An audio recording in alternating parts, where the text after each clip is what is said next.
Good morning dear students.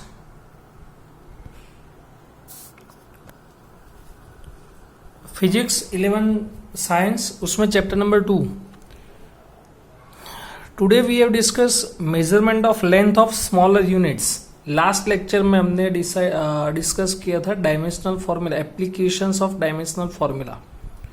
Today we have discuss measurement of length of smaller units. First is scale. Normal जो scale हमारे box में होते हैं scale 0.1 centimetre, यानी 1, 2, 3, 4, 15 centimetre की scale आती है। उसमें number of divisions between first and second is 10, तो 1/10 इज इक्वल टू 0.1 सेंटीमीटर। तो स्केल का स्मॉलेस्ट रीडिंग है 0.1 centimetre. Next is vernier callipers. उसका LCM least count, LC that means least count measurement, LCM. Vernier callipers का least count है 0.01 centimetre. जब school start होंगे और उसके अंदर जब प्रैक्टिकल्स आप लैब में जाओगे तो लैब के अंदर फर्स्ट आपको इंस्ट्रूमेंट्स देखने को मिलेगा vernier callipers. Next is spherometer. Spherometer का लीस्ट काउंट है 0.001 सेंटीमीटर। लीस्ट काउंट का मतलब है कि उतने स्मॉल रीडिंग तक वो मेजर कर सकता है। नेक्स्ट है माइक्रोमीटर स्क्रू गेज। स्पैरोमीटर का यूज क्या है, तो स्पैरोमीटर से हम कोई भी कॉनकेव या कॉन्वेक्स ग्लास, उसका हम डेप्थ मेजर कर सकते हैं। With the help of micrometer screw gauge we can find the thickness of any wire, और उसका लीस्ट काउंट है 0.001 सेंटीमीटर। तो स्केल के बाद फाइंड हुआ वर्नियर कैलिपर्स। उससे भी स्मॉल रीडिंग हम मेजर कर सकते हैं स्पैरोमीटर से, उससे भी स्मॉल माइक्रोमीटर स्क्रू गेज, उससे भी कम इलेक्ट्रॉन माइक्रोस्कोप, ईएम, इसको शॉर्ट में हम लिखते हैं ईएम, इलेक्ट्रॉन माइक्रोस्कोप। और अभी लेटेस्ट इंस्ट्रूमेंट्स है जो एकदम स्मॉल यूनिट मेजर कर सकता है, स्कैनिंग टनलिंग माइक्रोस्कोप, जो नैनो टेक्नोलॉजी में हम यूज करते हैं, स्कैनिंग टनलिंग माइक्रोस्कोप, और उसको शॉर्ट में हम लिखेंगे STM. Next is measurement of length of larger units. ये सब स्मॉलर यूनिट्स थे, अब लार्जर यूनिट्स की बात करें तो first is astronomical unit. What is astronomical unit? तो average distance between sun and earth is called astronomical units. ये उसका डेफिनेशन है। Average distance between sun and earth is called astronomical unit 1 AU, and 1 AU is equal to 1.49 into 10⁻11 metre. Convert into kilometre तो 1.49 into 10⁸ kilometre. Next है light year. तो 1 light year we know that distance between sons, Galaxy के अंदर distance measure करने के लिए हम unit कौन सा यूज करता है? Light year. तो 1 light year is equal to 9.46 into 10⁻15 metre. 1 light year is equal to 9.46 into 10⁻15 metre. कैसे वैल्यू फाइंड होती है? तो हम फाइंड करें distance is equal to velocity into time, we know that, and velocity of light, sun में से जो light आती है, velocity of light is 3 into 10⁸।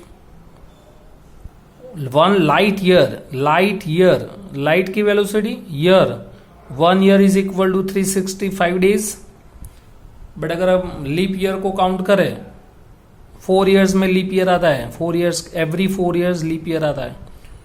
तो 1/4 यानी 1 डे का 4th पार्ट यानी 0.25, तो 365.25 number of days per year, convert into hour, convert into seconds, तो 24 आवर्स इंटू 3600 सेकेंड्स। और ये सब का आप कैलकुलेशन करोगे तो आपको इतना आंसर मिलेगा 9.46 इंटू 10⁻15 मीटर। तो ऐसे फाइंड होता है 1 light year is equal to 9.46 into 10⁻15 metre. Next is angle is equal to, we know that angle is equal to arc by radius. ये हमने आगे पढ़ा किसमें, प्लेन एंगल के अंदर, तो प्लेन एंगल में angle is equal to arc by radius, length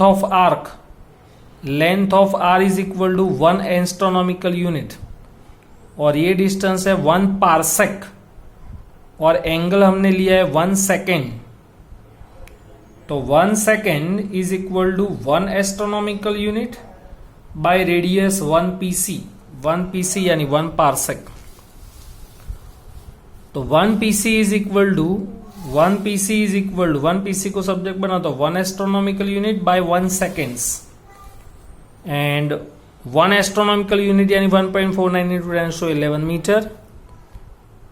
1 seconds, तो 1 सेकेंड्स को हम कन्वर्ट करेंगे डिग्री में, तो 1 seconds is equal to 1/3600 degree, and degree convert into radian, so 1 seconds is equals to 1/3600 degree and 1/3600 into pi by 180 radian, यानी minutes को degree में और डिग्री को रेडियन में कन्वर्ट किया।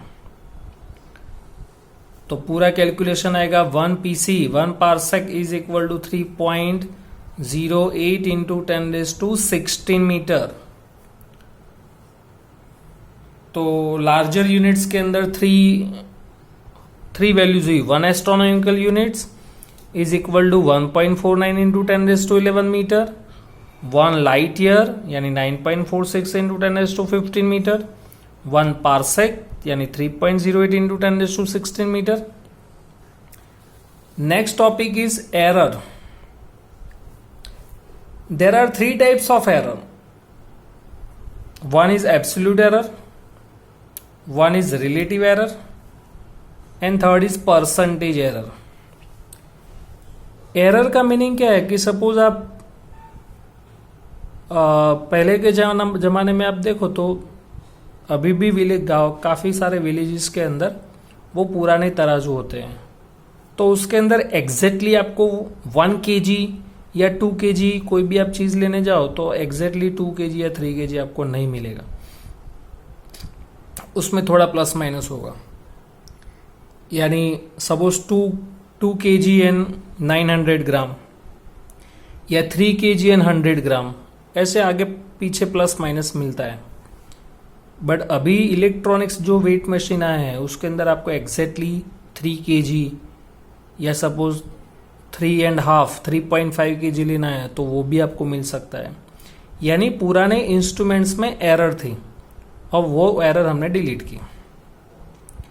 एरर का सेकंड एग्जांपल, आप अपने फैमिली डॉक्टर के पास जा रहे हो तो उनके पास वेट मशीन होता है।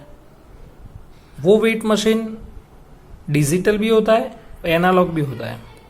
अगर एनालॉग वेट मशीन है तो उसके अंदर ऑलरेडी जस्ट लाइक दिस, इसमें ऑलरेडी यहां पे 2 पे तो होता ही है, पॉइंटर 2 पे होता ही है। अभी आप उसके ऊपर पैर रख के खड़े हुए तो वेट मशीन ने दिखाया 70 kg, तो आपका वेट कितना हुआ 70 kg? नो, पॉइंटर पहले से ही कितने थे, आप जब नहीं खड़े थे तब पॉइंट का बताया 2 kg पे, तो 2 kg से आपको काउंट करना है 70 तक, यानी आपका नेट वेट हुआ 70 kg, 68 kg। यानी आप ऐसा बोल सकते हो कि जो वेट मशीन है एनालॉग वेट मशीन, उसके अंदर 2 kg की एरर है, 2 kg की एरर है। यानी अगर आपको ये पता नहीं है तो आपको लगेगा कि 70 kg है, बट ओरिजिनल आपका वेट कितना है 68 kg। तो लेकिन अगर डिजिटल वेट मशीन है तो उसके अंदर आपको एग्जैक्टली दिखाएगा ग्राम के साथ, ग्राम विथ ग्राम के साथ। सपोज 70.250 ऐसे दिखाएगा आपको। तो ये एरर हुआ। Different 3 types of error, absolute error, relative error and percentage error. Let us physical quantity is A. आप एरर को टाइम के साथ भी कम देख सकते हो। सपोज हर एक के वॉच के अंदर एग्जैक्ट टाइम नहीं दिखाएगा। सपोज किसी के 5 मिनट्स आगे है पीछे है, यानी वो वॉच के अंदर 2 या 3 मिनट या 5 मिनट्स की एरर है, ऐसा आप बोल सकते हो। There are 3 types of error, absolute error, relative error and percentage error. Suppose कोई फिजिकल क्वांटिटी ए है and different magnitudes of A is A1, A2 and A3। सपोज क्लास के अंदर 10 स्टूडेंट्स हैं और हम फिजिकल क्वांटिटी लेते हैं मास, फिजिकल क्वांटिटी हम लेते हैं मास, यानी 10 स्टूडेंट्स के मास का magnitudes M1 48 kg, M2 54 kg, M3 60 kg, M4 and so on. तो ऐसे हमने यहाँ पे ऐसे दिखाया कि let's physical quantity is A and the different magnitudes of A is A1, A2, A3 up to AN। तो आपको एब्सोल्यूट एरर फाइंड करने के लिए पहले आपको एवरेज लेना है, तो A mean is equal to A1 plus A2 plus A3 up to AN divided by N। तो आपको मीन वैल्यू फाइंड कर दिया आपने। फिर ये जो मीन वैल्यू मिला वो वैल्यू 1 बाय 1 इंडिविजुअल वैल्यू में से माइनस करो। So delta A1 is equal to A1 minus A mean, delta A2 is equal to A2 minus A mean and AN minus A mean. फिर ये सबका absolute error find करो, तो ये सबका फिर से एवरेज फाइंड करो। तो delta A mean is equal to mod of delta A1 plus mod of delta A2 plus up to mod of delta AN। यानी ये जो वैल्यू आप फाइंड करोगे उसमें कोई वैल्यू प्लस भी मिलेगी, कोई वैल्यू माइनस भी मिलेगी, बट सबको प्लस में कन्वर्ट करने के लिए हमने मोड दे दिया, mod of A1, mod of delta A2 up to mod of delta AN by N। This absolute error. अब रिलेटिव एरर फाइंड करते हैं। तो absolute error divided by mean value is equal to relative error. Absolute error delta A mean divided by A mean is equal to relative error. Now convert into percentage error. तो relative error multiply by 100. तो percentage error is equals to delta A mean by A mean into 100%. ऐसे आप mean value, absolute error यानी delta A mean, relative error यानी del A and percentage error multiply by 100। तो ऐसे error आप find कर सकते हो कोई भी फिजिकल क्वांटिटी में से। तो वो फिजिकल क्वांटिटी का वैल्यू क्या हुआ, तो A value less than A mean minus delta A mean, A is greater than A mean minus delta A mean and less than A minimum plus delta A mean. ऐसे आप कोई भी physical quantity की value find कर सकते हो।